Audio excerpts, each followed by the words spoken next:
People are in our seat. I bet you guys know about kale chips, don't you? Kale chips? Kale chips? Yeah, they know.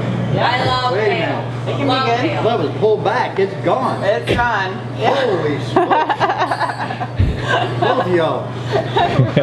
Oh my god! Turn around. Oh! I love it! Just like that started. Science editor Steve Newman reports on one person already. Last night, I started Googling and looking up fertility and age with women. I'm 37. Actually, I started looking at menopause because I honestly don't know a ton about it. I went through kind of a lot of emotions last night with feeling, kind of beating myself up a little bit for, we had a few years where we like used some birth control to like space out our kids in our 20s.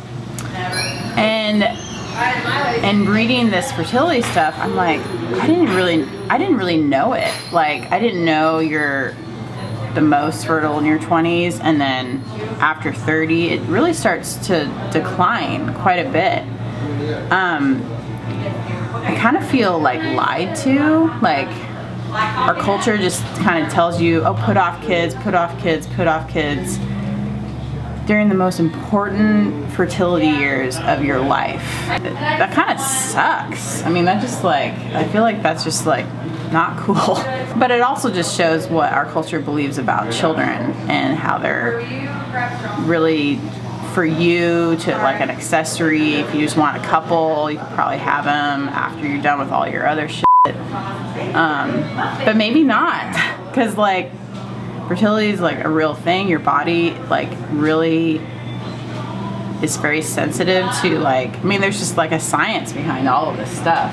I don't want to beat myself up, but I do regret using some birth control in my 20s to space out our kids because of what I believed back then. I believed that kids were bad for your body, that they're gonna break you somehow physically, so you needed, and emotionally, so you needed to like space them out or you might go under. But I woke up this morning thinking about it still. I shared about my feelings with Ben last night because I just needed to get... While we're watching the last episode of Narcos. 4, 3, 2, 1. I'm gonna be talking about fertility. Yeah, well, I just needed to get it out of my head because I was just feeling kind of shitty. And that was helpful. There's one thing like regretting something, and then there's another thing beating yourself up about it. I think those are two different things. So I woke up this morning still thinking about this stuff, and I woke up feeling actually really glad and thankful that Ben had this like intuition when we first got married to not use birth control right away, and we got pregnant right away, which actually is like, I mean, sorry guys if this is boring you, but like even in your 20s, it's like a 25% chance or something like that every month for you to get pregnant. So it's not like a done deal, you know, and then after 30 and after 35 it goes down, that percentage goes down, down, down, down. That's kind of fascinating to me.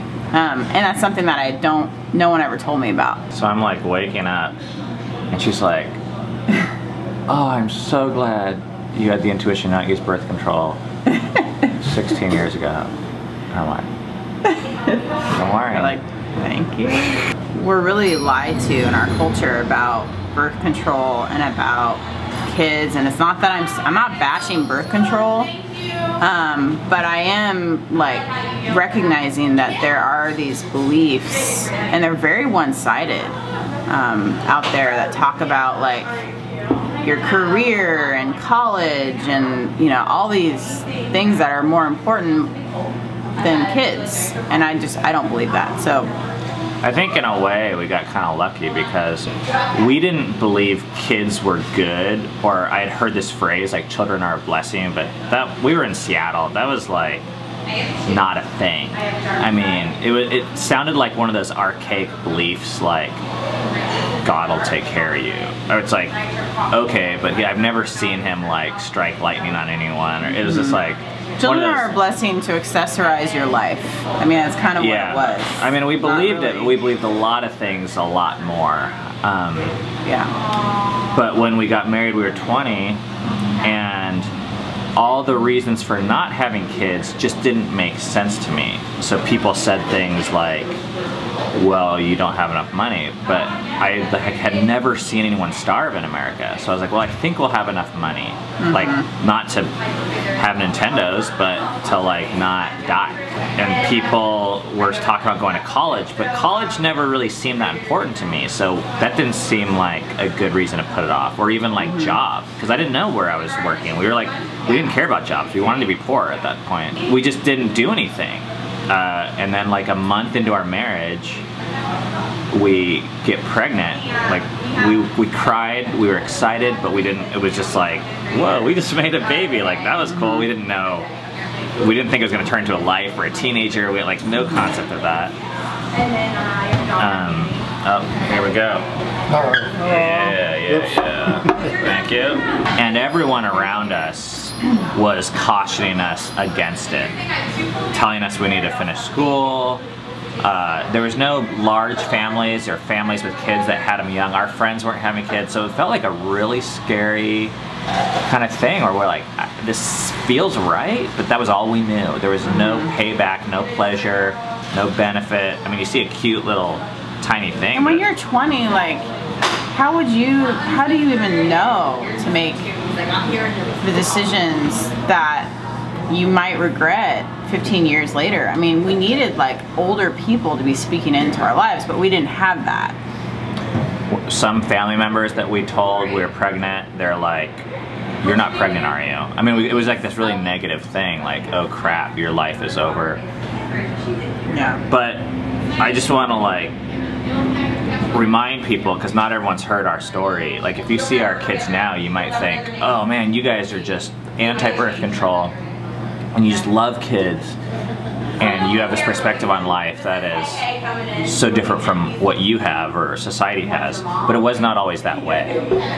We thought, oh okay, in Seattle we could have 3 kids, maybe 4 kids, because any more than 4 you're too weird and it wasn't worth it for us. Yeah. Now, the benefit that we've experienced from having kids, how much it's changed our life, how much it's given us to share, it's worth, I can't think of something that it's worth not giving up for, whether it's comfort, college, money.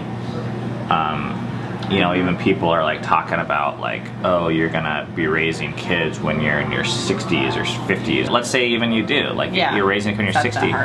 It's better than retirement. Like, it really is in our experience. Like we're experiencing Rainier right now, who's 1 more than any other kid, and we're experiencing joy from Dove, who's 16, more than any other time.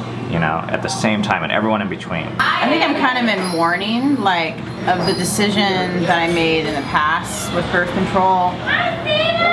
And I think that's okay. Like, I think it's actually good to feel those feelings and then move on from them. And I think I'm actually also in mourning of just my age. You know, may not have another child. I'm 37. You know, my body might be done, or I might have another one, and that would be a miracle to me, and so exciting. It's hard getting older, like thinking about these things. Like I've never been talked to about menopause by someone older than me who's been through it, so I kind of want to like, I know I just shift gears here with menopause, but. And I'm going to be telling you a little bit about my journey. It's all like related to my body, women's bodies. Already using the brand new system.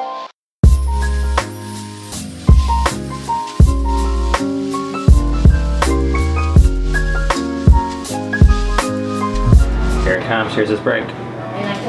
Oh, he's going for it. This cat is making it its life mission to try and get in this restaurant.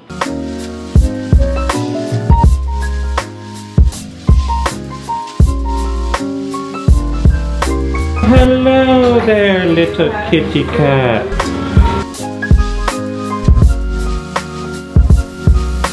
Today's business meeting planned out a few things on the calendar. We kind of didn't have a ton of time, but I also didn't feel like we had a ton of things to work through. I feel really tired this morning though. It's like my brain is working halfway or something. Half. What? Half. Yeah. Mm-hmm. We talked about some meetings and topics we'd like to talk with our kids about. Actually, some things that came up in the 12-step meeting we'd like to follow up with. We kind of see that sometimes, so we have this 12-step meeting, which is Monday night. And the kids share these things that we try and keep pretty confidential there. But when they share something, I kind of see it as like a cry for help, where they're saying, hey, I'm gonna toss this out there and see what happens. And I think we could just like wait for them to come to us, or we could approach them and say, hey, we heard you say this. Do you want to talk about it more? Yeah. I don't see them saying no to that, especially by the time that they bring it up. That says something. So I wrote it down. I'm trying to be responsive and reactive to that. And then of course there's the whole fertility conversation we had on the vlog that took up a good portion of our business meeting. You know, from a dude's perspective, wow, they're really making progress on that house.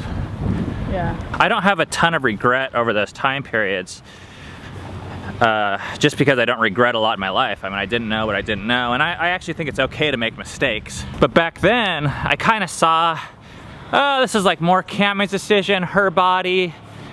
And I do think it's her body, but I think now I would have fought more for that and like kind of like stood up for what I really believed in. Back then I was like, well, I don't, you know, what's the worst thing that can happen? She wants to space it out for a little bit, like big deal. I think I was like a lot more passive than I would be now. But you're a lot more gentle now. That's kind of interesting.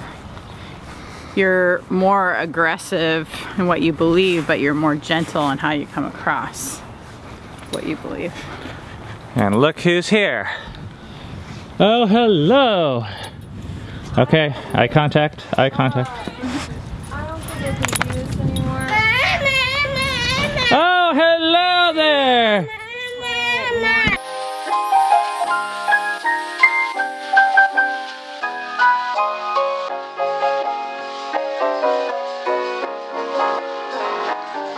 Okay guys, this is kind of weird. I saw that we're getting a package and I went out there to greet the package dude. I saw this and I was like, I don't think that's for us. But then I read the name and it said to the Crawford family or the Crawford family.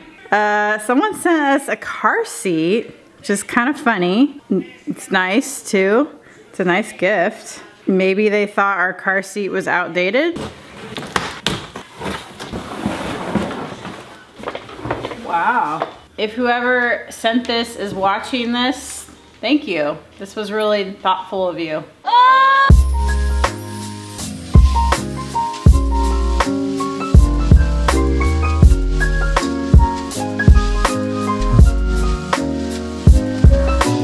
It's 48 degrees.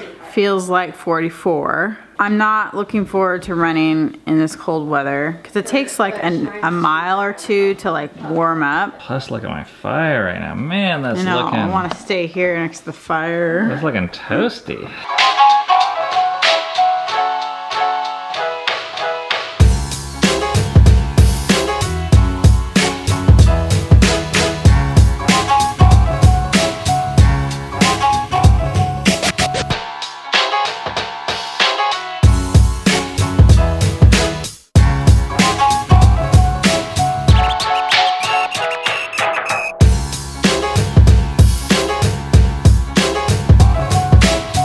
Down our tree that we ran past for the last 3 years. They cut it down because it was hollow. So was it rotting? It had cancer. Oh, they put it out of its misery. It was already dying. But still, that's so sad. That's crazy. Look at this, is how big it is. standing next to it.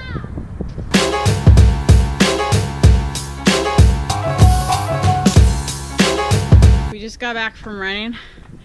It's already getting dark. We are heading over to Ben's parents' house for dinner. They make dinner for us every Tuesday night. Tonight we're having baked potatoes. Got chili, broccoli. Hi! That's a special grin right there. Whoa!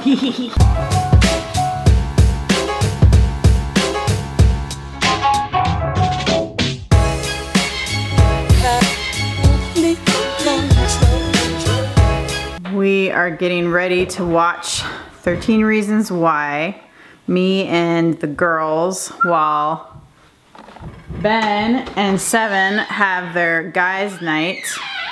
And to prepare for our viewing, Dove made this amazing cookie dough.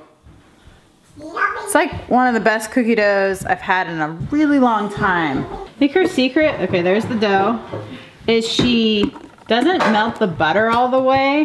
She just like, so then it just like gets more whipped. The question is, do we eat the dough or do we eat it in cookie form? Or do we do both? Or do we do both? That's such a good, yes, we're thinking the same, Dove. It's been going good watching it with the girls. I've been enjoying it. It's something I look forward to. It's a little nerve-wracking, not knowing exactly what's gonna come up and knowing how to like handle, if I need to talk through it with people, if I need to like cover Filia's eyes or what. Crap, I forgot I gotta get the baby to bed before we watch this.